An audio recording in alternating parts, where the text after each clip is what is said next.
ಮಿತ್ರರೇ ನಮಸ್ಕಾರ. ಮಿತ್ರರೇ, ಅಮೆರಿಕದಲ್ಲಿ ಟ್ರಂಪ್ ಅಧಿಕಾರಕ್ಕೆ ಬಂದ ದಿನದಿಂದಲೂ ಕೂಡ ಒಂದಲ್ಲ ಒಂದು ನಿರ್ಧಾರವನ್ನು ಪ್ರತಿದಿನ ತೆಗೆದುಕೊಳ್ಳುತ್ತಾರೆ. ಅದು ವಿಶ್ವಮಟ್ಟದಲ್ಲಿ ಸದ್ದು ಮಾಡುತ್ತೆ, ಜೊತೆಗೆ ಒಂದಲ್ಲ ಒಂದು ದೇಶಕ್ಕೆ ಆತಂಕವನ್ನು ತಂದಿಡುತ್ತೆ.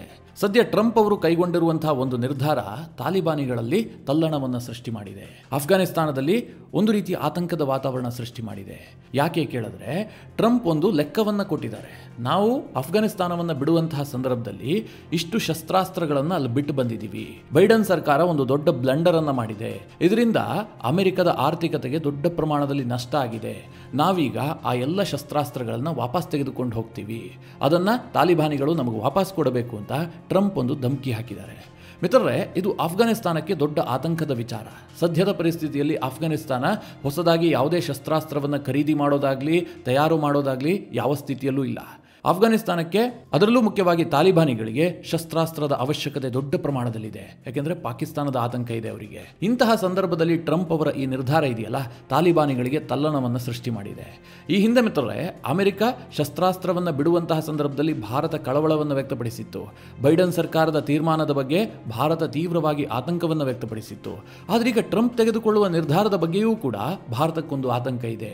ಭಾರತದ ನಿಲುವು ಕಂಪ್ಲೀಟ್ ಈಗ ಬದಲಾಗಿದೆ. ಬಹಳ ಇಂಟ್ರೆಸ್ಟಿಂಗ್ ವಿಚಾರ ಈ ವಿಡಿಯೋದಲ್ಲಿ ನಿಮಗೆ ಡೀಟೇಲ್ ಆಗಿ ತಿಳಿಸ್ಕೊಡ್ತೀನಿ. ನೀವು ಈ ವಿಡಿಯೋನ ಕೊನೆವರೆಗೂ ಮಿಸ್ ಮಾಡದೆ ನೋಡಿ. ಮಿತ್ರರೇ, ಒಬ್ಬ ಬಿಸ್ನೆಸ್ ಮ್ಯಾನ್ ಕೈಗೆ ದೇಶವನ್ನು ಕೊಟ್ಟರೆ ಏನಾಗುತ್ತೆ ಅನ್ನೋದಕ್ಕೆ ಟ್ರಂಪ್ ಒಂದು ಬೆಸ್ಟ್ ಎಕ್ಸಾಂಪಲ್.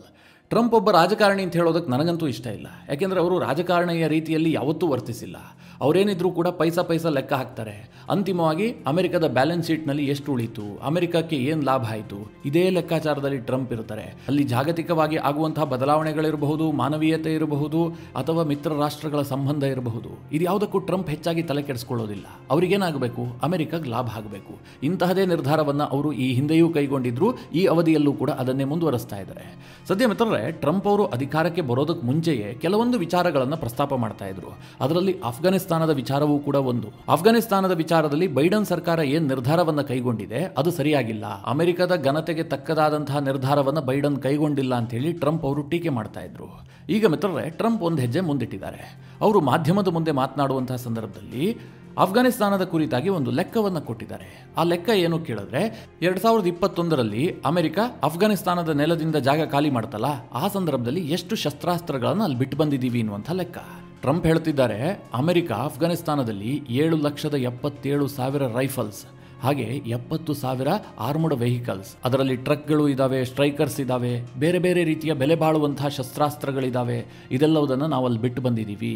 ಇದರಿಂದ ಅಮೆರಿಕಾಗೆ $100 ಬಿಲಿಯನ್ ನಷ್ಟ ಆಗಿದೆ. ಇದನ್ನೆಲ್ಲ ನಾವೀಗ ವಾಪಸ್ ಪಡಿತೀವಿ ಅಂತ ಟ್ರಂಪ್ ಒಂದು ಘೋಷಣೆ ಮಾಡಿದ್ದಾರೆ. ಮಿತ್ರರೇ, ಆಶ್ಚರ್ಯಕರವಾದಂತಹ ವಿಚಾರ.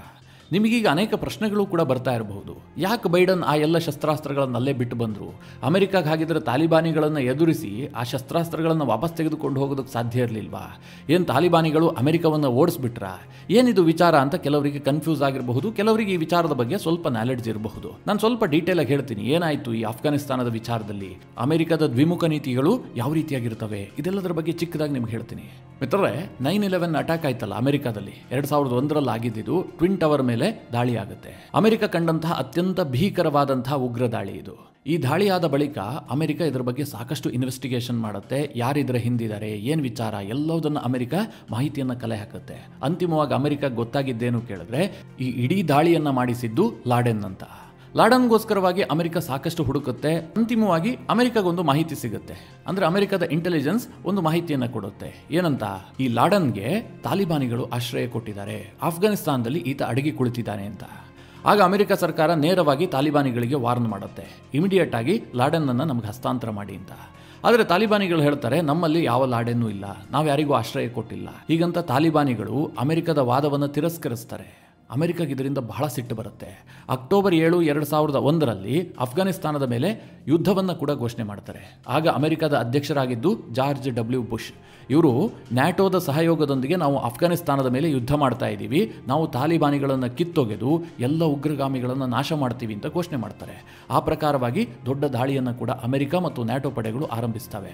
ಮಿತ್ರರೇ, ಕೆಲವೇ ದಿನಗಳಲ್ಲಿ ಇಡೀ ಅಫ್ಘಾನಿಸ್ತಾನವನ್ನು ನಜ್ಜುಗುಜ್ಜು ಮಾಡಿ ಹಾಕ್ತಾರೆ. ಇಡೀ ಅಫ್ಘಾನಿಸ್ತಾನದಲ್ಲಿ ತಾಲಿಬಾನಿಗಳು ಕಂಟ್ರೋಲ್ ಅನ್ನು ಕಳೆದುಕೊಂಡು ಬಿಡ್ತಾರೆ. ಆದರೆ ಅಮೆರಿಕದ ಉದ್ದೇಶ ಏನಿತ್ತು ಹೇಳಿ, ಲಾಡೆನ್ ಅನ್ನು ಹಿಡಿಬೇಕು ಅಂತ. ಲಾಡೆನ್ ಸಿಗೋದಿಲ್ಲ, ಅಫ್ಘಾನಿಸ್ತಾನವನ್ನು ಇವರು ವಶಕ್ಕೆ ಪಡೀತಾರೆ. ಅದಾದ ನಂತರ ಅಮೆರಿಕ ಅಲ್ಲಿ ಪ್ರಯತ್ನ ಮಾಡಿದ್ದೇನು ಕೇಳಿದ್ರೆ, ನಾವಲ್ಲಿ ಪ್ರಜಾಪ್ರಭುತ್ವ ಸರ್ಕಾರವನ್ನು ಸ್ಥಾಪನೆ ಮಾಡ್ತೀವಿ ಅಂತ ನಿರಂತರವಾಗಿ ಹೇಳ್ತಾನೆ ಬರ್ತಾ ಇರ್ತಾರೆ. ಆದರೆ ಅಂತಿಮವಾಗಿ 2011ರಲ್ಲಿ ಅಬೋಟಾಬಾದ್ನಲ್ಲಿ ಲಾಡೆನ್ ಸಿಗ್ತಾನೆ. ಅಬೋಟಾಬಾದ್ ಇರುವಂತಹದ್ದು ಪಾಕಿಸ್ತಾನದಲ್ಲಿ, ಅಂದರೆ ಲಾಡೆನ್ಗೆ ಆಶ್ರಯ ಕೊಟ್ಟಿರುವಂತಹದ್ದು ಪಾಕಿಸ್ತಾನ. ಮಿತ್ರರೇ, ಈ ಸಂದರ್ಭದಲ್ಲಿ ಅಮೆರಿಕಾಗೆ ಪಾಪ ಪ್ರಜ್ಞೆ ಕಾಡಬೇಕಾಗಿತ್ತು. ಯಾಕೆಂದ್ರೆ ವಿನಾಕಾರಣ ಅಫ್ಘಾನಿಸ್ತಾನದ ಮೇಲೆ ದಾಳಿ ಮಾಡಿದ್ರು. ಬೇರೆ ಯಾವ ಉದ್ದೇಶನೂ ಇರಲಿಲ್ಲ ಅಫ್ಘಾನಿಸ್ತಾನದ ಮೇಲೆ ದಾಳಿ ಮಾಡೋದಕ್ಕೆ. ಅವ್ರ ಪಾಡಿಗೆ ಅವ್ರು ಇದ್ರಪ್ಪ. ಆದ್ರೆ ಅಮೆರಿಕ ಏನು ಹೇಳ್ತು, ಇವರು ಬಿನ್ ಲಾಡೆನ್ಗೆ ಸಪೋರ್ಟ್ ಮಾಡಿದರೆ, ಅಮೆರಿಕದ ದಾಳಿಯ ಹಿಂದೆ ಇವರ ಕೈವಾಡವೂ ಇದೆ ಅಂತ ಒಂದು ನರೇಟಿವ್ ಅನ್ನು ಬಿಲ್ಡ್ ಮಾಡಿ ಇಡೀ ಅಫ್ಘಾನಿಸ್ತಾನವನ್ನು ನಜ್ಜುಗುಜ್ಜು ಮಾಡಿ ಹಾಕ್ಬಿಡ್ತು. ಅದಾದ ಬಳಿಕ ಅಲ್ಲೊಂದು ಪ್ರಜಾಪ್ರಭುತ್ವ ಸರ್ಕಾರವನ್ನು ಸ್ಥಾಪಿಸಿ ಅದನ್ನು ರಕ್ಷಿಸ್ತೀವಿ ಅಂತ ಹೇಳಿ ಅಮೆರಿಕದ ಸೇನೆ ಅಫ್ಘಾನಿಸ್ತಾನದ ನೆಲದಲ್ಲೇ ಇರುತ್ತೆ. ಇನ್ನೊಂದು ಕಡೆಯಲ್ಲಿ ಪಾಕಿಸ್ತಾನಕ್ಕೆ ಅಮೆರಿಕ ನಿರಂತರವಾಗಿ ಮಿಲಿಟರಿ ಏಡ್ ಅನ್ನು ಕೊಡ್ತಾ ಇರುತ್ತೆ. ಯಾಕೋಸ್ಕರವಾಗಿ ಅಲ್ಲಿರುವಂತಹ ಉಗ್ರಗಾಮಿಗಳನ್ನು ನಾಶ ಮಾಡೋದಕ್ಕೆ. ಪಾಕಿಸ್ತಾನ ಉಗ್ರಗಾಮಿಗಳ ವಿರುದ್ಧವಾಗಿ ಹೋರಾಟ ಮಾಡಲಿ ಅಂತ ಹೇಳಿ ಅಮೆರಿಕ ಹಣ ಸಹಾಯವನ್ನು ಮಾಡ್ತಾ ಇರುತ್ತೆ. ಮಿತ್ರರೇ, ಇದಕ್ಕಿಂತ ದ್ವಿಮುಖ ನೀತಿ ಬೇಕಾ? ಪಾಕಿಸ್ತಾನಕ್ಕೆ ಹಣ ಕೊಟ್ರೆ ಅವರು ಉಗ್ರಗಾಮಿಗಳನ್ನು ನಾಶ ಮಾಡ್ತಾರ? ಈ ಲಾಡೆನ್ ಅನ್ನ ಸಾಕ್ತಾ ಇದ್ದಿದ್ದೇ ಪಾಕಿಸ್ತಾನ. ಆದ್ರೂ ಕೂಡ ಅಮೆರಿಕ ಪಾಕಿಸ್ತಾನಕ್ಕೆ ಸಹಾಯ ಮಾಡುತ್ತೆ. ಅಂತಿಮವಾಗಿ ಟ್ರಂಪ್ 2018-19ರಲ್ಲಿ ಒಂದು ನಿರ್ಧಾರಕ್ಕೆ ಬರ್ತಾರೆ. ಈ ಅಫ್ಘಾನಿಸ್ತಾನ ನಮಗೆ ಬಿಳಿಯಾನೆ ಆಗ್ತಾ ಇದೆ, ಇದನ್ನು ಸಾಕೋದಕ್ಕಾಗ್ತಾ ಇಲ್ಲ. ಈ ಅಫ್ಘಾನಿಸ್ತಾನದಿಂದ ಅಮೆರಿಕಾಗೆ ನಯಾ ಪೈಸೆ ಲಾಭ ಆಗ್ತಾ ಇಲ್ಲ.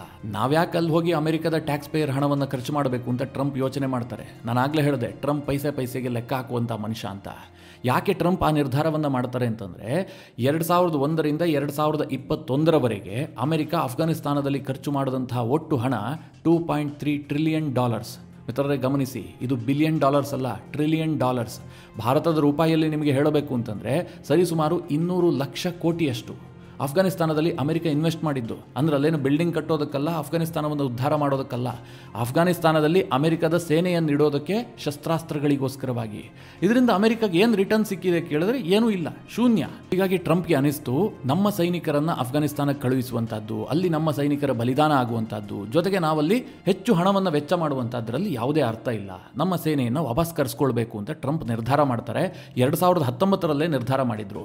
ಆದರೆ ಅದರ ಪ್ರೋಸೆಸ್ ಆರಂಭವಾಗಿದ್ದು 2021ರಲ್ಲಿ. ಆಗ ಅಮೆರಿಕದಲ್ಲಿ ಬೈಡನ್ ಅಧಿಕಾರದಲ್ಲಿದ್ರು. ಬೈಡನ್ ಕೂಡ ಟ್ರಂಪ್ ನಿರ್ಧಾರವನ್ನು ಒಪ್ಪಿಕೊಂಡ್ರು. ಹೌದು, ನಾವು ಅಫ್ಘಾನಿಸ್ತಾನದಿಂದ ಸೇನೆಯನ್ನು ವಾಪಸ್ ಕರೆಸ್ಕೊಳ್ತೀವಿ ಅಂತ. ಆದ್ರೆ ಮಿತ್ರರೇ, ಬೈಡನ್ ಆ ಸಂದರ್ಭದಲ್ಲಿ ತೆಗೆದುಕೊಂಡಂತಹ ಕೆಲ ನಿರ್ಧಾರಗಳಿದೆಯಲ್ಲ, ಇದು ತೀರಾ ಅಪ್ರಬುದ್ಧವಾಗಿತ್ತು. ಹೇಗೆ ಅಂತಂದ್ರೆ, 2021ರಲ್ಲಿ ಅಮೆರಿಕ ಅಫ್ಘಾನಿಸ್ತಾನದಿಂದ ಜಾಗ ಖಾಲಿ ಮಾಡಿದ್ದಲ್ಲ, ಓಡೋದಂಗಾಯ್ತು. ಅಮೆರಿಕದ ಸೈನಿಕರು ಇನ್ನೂ ಕೂಡ ಅಫ್ಘಾನಿಸ್ತಾನದಲ್ಲೇ ಇದ್ರು. ಅದಾಗಲೇ ತಾಲಿಬಾನಿಗಳು ಅಫ್ಘಾನಿಸ್ತಾನದ ಒಂದೊಂದೇ ಪ್ರದೇಶವನ್ನು ವಶಕ್ಕೆ ಪಡೆಯೋದಕ್ಕೆ ಶುರು ಮಾಡಿದ್ರು. ಅಫ್ಘಾನಿಸ್ತಾನದಲ್ಲಿದ್ದಂತಹ ಪ್ರಜಾಪ್ರಭುತ್ವ ಸರ್ಕಾರ ಹಂತ ಹಂತವಾಗಿ ಸೋಲೋದಕ್ಕೆ ಶುರುವಾಯಿತು. ಇಷ್ಟಾದರೂ ಕೂಡ ಬೈಡನ್ ಅದರ ವಿರುದ್ಧವಾಗಿ ಏನೂ ಕ್ರಮ ಕೈಗೊಂಡಿಲ್ಲ.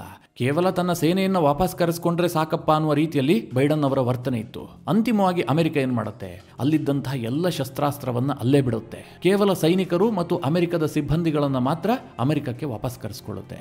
ಮಿತ್ರರೇ, ಇದೊಂದು ಅಪ್ರಬುದ್ಧ ನಿರ್ಧಾರವಾಗಿತ್ತು.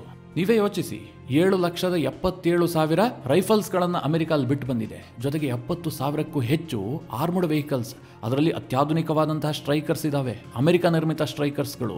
ಅವೆಲ್ಲವೂ ಕೂಡ ತಾಲಿಬಾನಿಗಳ ಕೈವಶ ಆಯಿತು. ಕೆಲ ಹೆಲಿಕಾಪ್ಟರ್ಗಳು ಕೂಡ ತಾಲಿಬಾನಿಗಳಿಗೆ ಸಿಕ್ತು. ಅನೇಕ ಯುದ್ಧಾಸ್ತ್ರಗಳು ತಾಲಿಬಾನಿಗಳ ಕೈಗೆ ಸಿಕ್ತು. ಬೈಡನ್ ಸರ್ಕಾರದ ಈ ನೀತಿಗೆ ಭಾರತ ಕೂಡ ಕಳವಳವನ್ನು ವ್ಯಕ್ತಪಡಿಸಿತ್ತು. ಒಂದು ವೇಳೆ ಆ ಶಸ್ತ್ರಾಸ್ತ್ರಗಳೇನಾದರೂ ತಪ್ಪು ವ್ಯಕ್ತಿಗಳ ಕೈಗೆ ಸಿಕ್ಕಿದ್ದೇ ಆದರೆ ಜಗತ್ತಿನಲ್ಲಿ ಅನಾಹುತ ಸಂಭವಿಸಿ ಬಿಡುತ್ತೆ. ಆತಂಕ ಆಗೋದು ಸಹಜ ಅಲ್ವೇ? ಯಾಕೆಂದರೆ ಅಮೆರಿಕವೇ ಈ ತಾಲಿಬಾನಿಗಳ ಬಗ್ಗೆ ಒಂದು ಕೆಟ್ಟದಾದಂಥ ನರೇಟಿವ್ ಬಿಲ್ಡ್ ಮಾಡಿಬಿಟ್ಟಿತ್ತು. ತಾಲಿಬಾನಿಗಳು ಅಂತಂದರೆ ಕ್ರೂರಿಗಳು, ಅವರು ಉಗ್ರರನ್ನು ಪೋಷಿಸ್ತಾರೆ, ಹೀಗೆ ಅಮೆರಿಕ ಇಡೀ ವಿಶ್ವದಲ್ಲಿ ಅವರ ಬಗ್ಗೆ ಕೆಟ್ಟದಾದಂತಹ ಚಿತ್ರಣವನ್ನು ಮೂಡಿಸಿಬಿಟ್ಟಿತ್ತು. ಭಾರತವೂ ಕೂಡ ಹಾಗೆ ಅಂದ್ಕೊಂಡಿತ್ತು. ಭಾರತಕ್ಕೂ ಕೂಡ ತಾಲಿಬಾನಿಗಳ ಜೊತೆಗೆ ಒಂದಷ್ಟು ಕಹಿ ಅನುಭವಗಳಿದೆ. ತಾಲಿಬಾನಿಗಳೇನು ಬಹಳ ಒಳ್ಳೆಯವರು ಅಂತ ಹೇಳೋದಕ್ಕೆ ಸಾಧ್ಯವೇ ಇಲ್ಲ. ಅವರು ಕೂಡ ಉಗ್ರಗಾಮಿಗಳೇ, ಉಗ್ರರನ್ನು ಪೋಷಿಸುವಂತಹ ಮತಾಂಧರೇ. ಆದರೂ ಕೂಡ ಬೈಡನ್ ಇದರ ಬಗ್ಗೆ ಹೆಚ್ಚಿಗೆ ತಲೆ ಕೆಡಿಸ್ಕೊಂಡಿರಲಿಲ್ಲ. ಎಲ್ಲ ಶಸ್ತ್ರಾಸ್ತ್ರಗಳನ್ನು ಅಫ್ಘಾನಿಸ್ತಾನದ ನೆಲದಲ್ಲೇ ಬಿಟ್ಟು ಕೇವಲ ತನ್ನ ಸೇನೆಯನ್ನು ಅವರು ವಾಪಸ್ ಕರೆಸ್ಕೊಂಡಿದ್ರು. ಯಾಕೆ ಬೈಡನ್ ಆ ನಿರ್ಧಾರವನ್ನು ಮಾಡಿದ್ರು? ಇದರ ಹಿಂದೆ ಏನಾದರೂ ಉದ್ದೇಶ ಇತ್ತ ಕೇಳಿದ್ರೆ, ಕೆಲವೊಂದಷ್ಟು ಅಂತಾರಾಷ್ಟ್ರೀಯ ವಿಶ್ಲೇಷಕರು ಹೇಳ್ತಾರೆ, ಆ ಸಂದರ್ಭದಲ್ಲಿ ಪಾಕಿಸ್ತಾನದಲ್ಲಿ ಅಧಿಕಾರದಲ್ಲಿದ್ದು ಇಮ್ರಾನ್ ಖಾನ್ ಅಮೆರಿಕಾಗೆ ಹೆಚ್ಚು ಸೊಪ್ಪಾಗ್ತಾ ಇರಲಿಲ್ಲ. ಅಮೆರಿಕಕ್ಕೆ ಅನ್ನೋದಕ್ಕಿಂತಲೂ ಹೆಚ್ಚಾಗಿ ಬೈಡನ್ ಸರ್ಕಾರಕ್ಕೆ ಸೊಪ್ಪಾಗ್ತಾ ಇರಲಿಲ್ಲ. ಪಾಕಿಸ್ತಾನವನ್ನು ಒತ್ತಡಕ್ಕೆ ಸಿಕ್ಕಾಕ್ಸ್ಬೇಕು ಅಂತಲೇ ಬೈಡನ್ ಈ ನಿರ್ಧಾರವನ್ನು ಕೈಗೊಂಡಿದ್ರು ಅಂತ ಕೆಲವರು ಹೇಳ್ತಾರೆ. ಆದರೆ ಇದು ಪೂರ್ಣ ಸತ್ಯ ಆಗಿರಲಿಲ್ಲ. ವಿಪರ್ಯಾಸ ಏನು ಕೇಳಿದ್ರೆ, ಕಾಕತಾಳೀಯವೆಂಬಂತೆ ಅಮೆರಿಕ ಬಿಟ್ಟು ಹೋದಂತಹ ಎಲ್ಲ ಶಸ್ತ್ರಾಸ್ತ್ರಗಳೂ ಕೂಡ ಪಾಕಿಸ್ತಾನದ ಬೆದರಿಕೆಗೆ ಕಾರಣವಾದವು. ಹೇಗೆ ಅಂತಂದರೆ, ಸದ್ಯ ಪಾಕಿಸ್ತಾನ ಮತ್ತು ಅಫ್ಘಾನಿಸ್ತಾನದ ನಡುವೆ ಟೆನ್ಷನ್ ಉದ್ಭವವಾಗಿದೆ. ಆರಂಭದಲ್ಲಿ ಅವರೇನು ಶತ್ರುಗಳಾಗಿರಲಿಲ್ಲ, ಆದರೆ ಈಗ ತಾಲಿಬಾನಿಗಳು ಮತ್ತು ಪಾಕಿಸ್ತಾನದ ನಡುವೆ ಶತ್ರುತ್ವ ಇದೆ. ಡ್ಯೂರೆಂಡ್ ಲೈನ್ ವಿವಾದ ಇದೆ. ಪಾಕಿಸ್ತಾನ ತಾಲಿಬಾನಿಗಳ ಮೇಲೆ ಏರ್ ಸ್ಟ್ರೈಕ್ ಮಾಡುವ ಹಂತಕ್ಕೆ ಹೋಗ್ಬಿಟ್ಟಿದೆ. ಅದಕ್ಕೆ ಪ್ರತಿಯಾಗಿ ಅವರು ಪ್ರತಿದಾಳಿಯನ್ನು ಕೂಡ ಮಾಡಿದ್ದಾರೆ. ಒಂದು ರೀತಿಯಲ್ಲಿ ಟೆನ್ಷನ್ ಉದ್ಭವ ಆಗಿದೆ. ಅಫ್ಘಾನಿಸ್ತಾನಕ್ಕೆ ಇಷ್ಟೆಲ್ಲ ಧೈರ್ಯ ಹೇಗೆ ಬಂತು, ತಾಲಿಬಾನಿಗಳು ಪಾಕಿಸ್ತಾನವನ್ನೇ ಎದುರುಹಾಕೊಳ್ಳುವಂತಹ ಧೈರ್ಯ ಹೇಗೆ ಬಂತು ಕೇಳಿದ್ರೆ ಅವರಿಗೆ ಅಮೆರಿಕದ ಶಸ್ತ್ರಾಸ್ತ್ರಗಳಿದೆ. ಇನ್ನೂ ಒಂದು ಇಂಟ್ರೆಸ್ಟಿಂಗ್ ವಿಚಾರವನ್ನು ನಿಮ್ಗೆ ಹೇಳಬೇಕು ಅಂತಂದರೆ 2021ರಲ್ಲಿ ಅಮೆರಿಕ ಅಲ್ಲಿ ಶಸ್ತ್ರಾಸ್ತ್ರವನ್ನು ಬಿಟ್ಟು ಹೋದಂತಹ ಸಂದರ್ಭದಲ್ಲಿ ಭಾರತ ಕಳವಳವನ್ನು ವ್ಯಕ್ತಪಡಿಸಿತ್ತು. ತಾಲಿಬಾನಿಗಳಿಗೆ ಈ ಶಸ್ತ್ರಾಸ್ತ್ರಗಳು ಸಿಗಬಹುದು ಅಂತ. ಆದರೆ ಈಗ ಭಾರತವೇ ಬಯಸ್ತಾ ಇದೆ ತಾಲಿಬಾನಿಗಳು ತುಂಬ ಸ್ಟ್ರಾಂಗ್ ಆಗಿರಬೇಕು.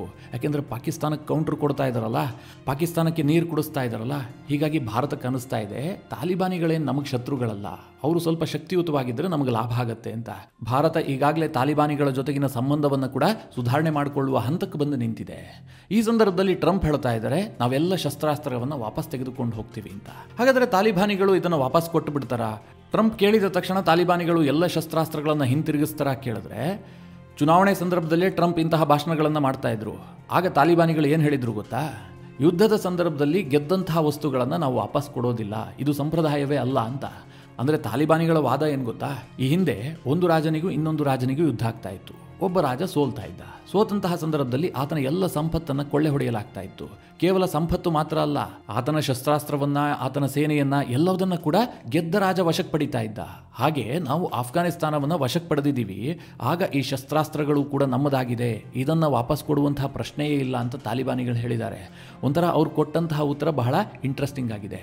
ಮಿತ್ರರೇ, ಸದ್ಯ ಟ್ರಂಪ್ ಅಂತೂ ಧಮಕಿ ಹಾಕಿದ್ದಾರೆ ನಾವೆಲ್ಲ ಶಸ್ತ್ರಾಸ್ತ್ರಗಳನ್ನು ಕೂಡ ವಾಪಸ್ ಪಡಿತೀವಿ ಅಂತ.